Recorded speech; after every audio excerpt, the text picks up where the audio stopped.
Hello जमनाई, welcome to कुरुमा Hindi tarot. और ये रीडिंग है इस बारे में कि उनका नेक्स्ट स्टेप क्या होगा। तो ये रीडिंग आपके लिए है अगर आप किसी रिलेशनशिप में है और सोच रहे हैं कि पता नहीं ये पर्सन आगे क्या करने वाला है। नाउ ज़रूरी नहीं कि आप किसी रिलेशनशिप में हो ही, ये कोई ऐसा पर्सन हो सकता है जिसका आप पे क्रश है, या फिर जो आपके पास्ट में था कभी, या किसी और तरीके का रिलेशनशिप। सो ये टोटली आप पे डिपेंड करता है कि आप किसे चूज़ करना चाहते हैं। एंड आप जैसे भी चूज़ कर रहे हैं, मैं उसी के नेक्स्ट स्टेप की बात कर रही हूँ इस रीडिंग में आपके लिए। ओके, सो चलिए आगे बढ़ते हैं और देखते हैं क्या मैसेजेस हैं आपके लिए। Messages for Gemini.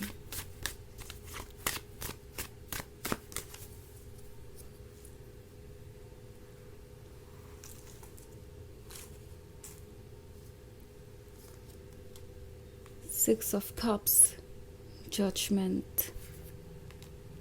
Death, Page of Wands, and the Six of Wands.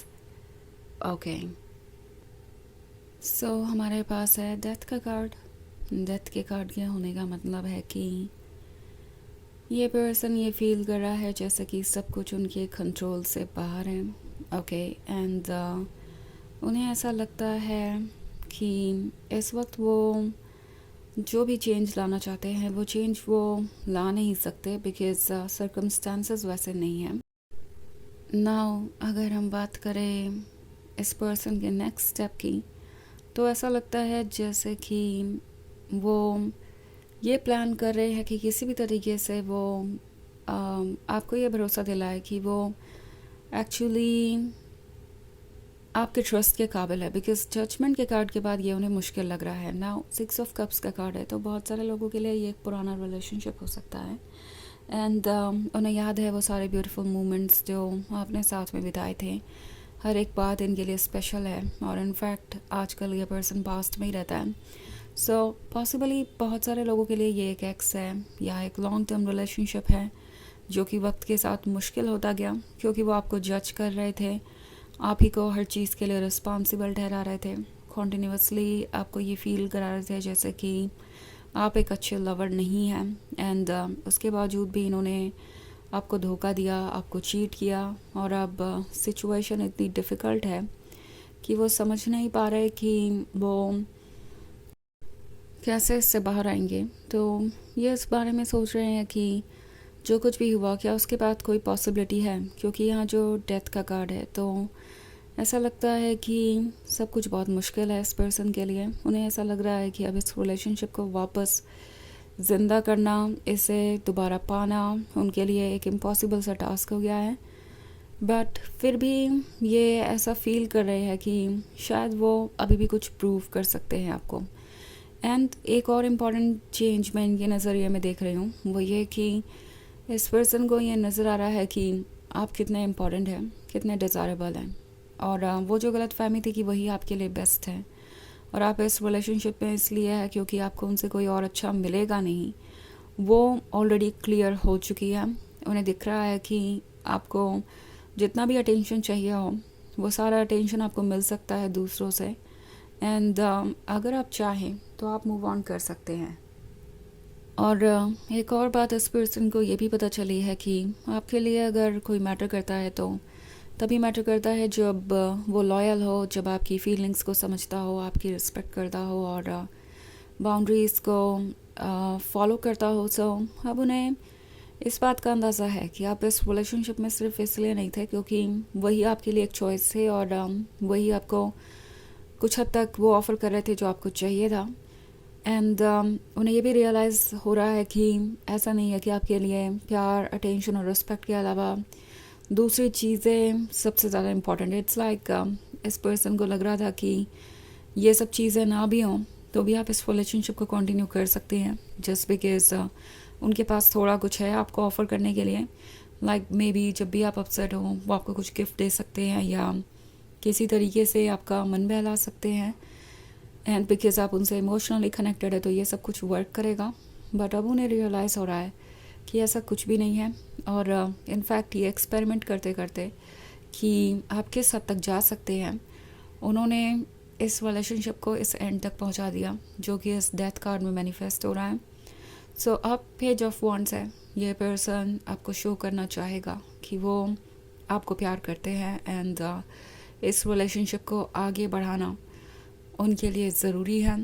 ये अपनी लॉयल्टी को शो करना चाहते हैं, ये आपको ये शो करना चाहते हैं जैसे कि ये रिलेशनशिप उनके लिए बहुत इम्पॉर्टेंट है। एंड यही बात है कि ये कुछ बदले हुए से नज़र आएंगे आपको। इस बार जब ये पर्सन आपको अप्रोच करेगा तो उनका बिहेवियर आपको बदला हुआ सा नज़र आएगा एंड आपको लगेगा कि ये पहले से ज़्यादा मैच्योर हो गए हैं। सो ये डेफिनेटली दोबारा से आपका दिल जीतने की कोशिश करेंगे। ओके, इनका नेक्स्ट स्टेप यही है कि ये अपनी पुरानी मिस्टेक्स को ठीक करें और अपने सॉफ्टर साइड को आपको दिखाए, अपने लविंग एंड केयरिंग साइड को आपको दिखाए, जो इससे पहले ये पर्सन अवॉइड कर रहा था क्योंकि उन्हें लग रहा था कि अगर वो इतने ज़्यादा इमोशनल हो जाएंगे तो हो सकता है आप उन्हें वीक समझें, इमोशनली वल्नरेबल समझें, और इसका मतलब होगा कि आप उन्हें कंट्रोल करेंगे या उन्हें जज करेंगे कि वो एक स्ट्रॉन्ग पर्सन नहीं है, बिकॉज उन्हें हमेशा यही सिखाया गया कि इमोशंस इंसान को वीक बनाते हैं और उन्हें इमोशंस को शो नहीं करना चाहिए। एंड वही चीज़ इन्होंने इस रिलेशनशिप में भी फॉलो की, बट अब वो रिग्रेट कर रहे हैं, स्टक सा महसूस कर रहे हैं, उन्हें लग रहा है कि ये आइडिया ठीक नहीं था, तो अब ये इसे चेंज करना चाहते हैं। ये वापस आकर अपने दूसरे साइड को आपको शो करना चाहते हैं जो कि लविंग, केयरिंग और रोमांटिक है। सो वैसे ही एक जनरल रीडिंग है तो ये सबसे रेजोनेट नहीं करेगी, एनर्जी रिवर्स हो सकती है अगर आप क्रॉस वॉचर हैं।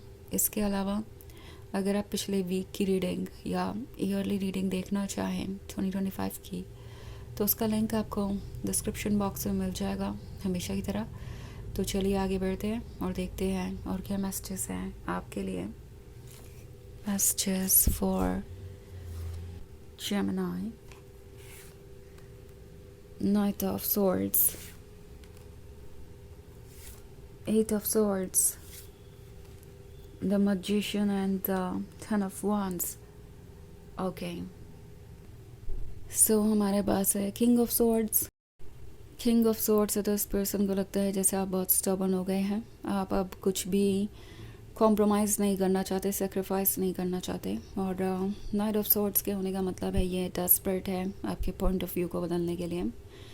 सो ये पर्सन आपको जज फिर से कर रहा है एक बार, क्योंकि आपने अपने लिए स्टैंड किया है या उनके टॉक्सिक बिहेवियर को एक्सेप्ट करने के बजाय उनसे दूरी बना ली है। सो ये आपको जज कर रहे हो सकते हैं कि आपको इतना भी क्या रिएक्ट करने की ज़रूरत है, इतनी बड़ी बात तो नहीं हुई है। 8 ऑफ वॉन्ड्स का कार्ड है। सो ये पर्सन आपको अप्रोच करेगा क्योंकि उन्हें ये डर है कि अगर ये हो सकता है तो आप मूव ऑन भी कर सकते हैं, एंड इनफैक्ट उन्हें लगता है कि धीरे धीरे आप मूव ऑन कर ही रहे हैं। सो इससे पहले कि फाइनली ऐसा कुछ हो जाए वो वापस आना चाहेंगे। द मैजिशियन है तो ये चेक कर रहे हैं कि क्या उम्मीद है इनके लिए, क्या सही है क्या नहीं है, क्या वर्क कर सकता है क्या नहीं। और 10 ऑफ वॉन्ड्स के साथ ऐसा लगता है जैसे वो एक बोझ कैरी कर रहे हैं और इस बोझ से कैसे छुटकारा पाना है फ़िलहाल तो इस पर्सन को नहीं पता। ओके, और वो जल्दी से जल्दी कुछ चेंज करना चाहेंगे, जल्दी से जल्दी कुछ एक्सप्रेस करना चाहेंगे। सो बहुत सारे वॉन्ड्स हैं, आप किसी फायर साइन से डील कर रहे हो सकते हैं। वैसे ये इतना इम्पोर्टेंट नहीं है, साइन तो कोई भी हो सकता है। तो चलिए देखते हैं आपके लिए ओरेकल मैसेज क्या है।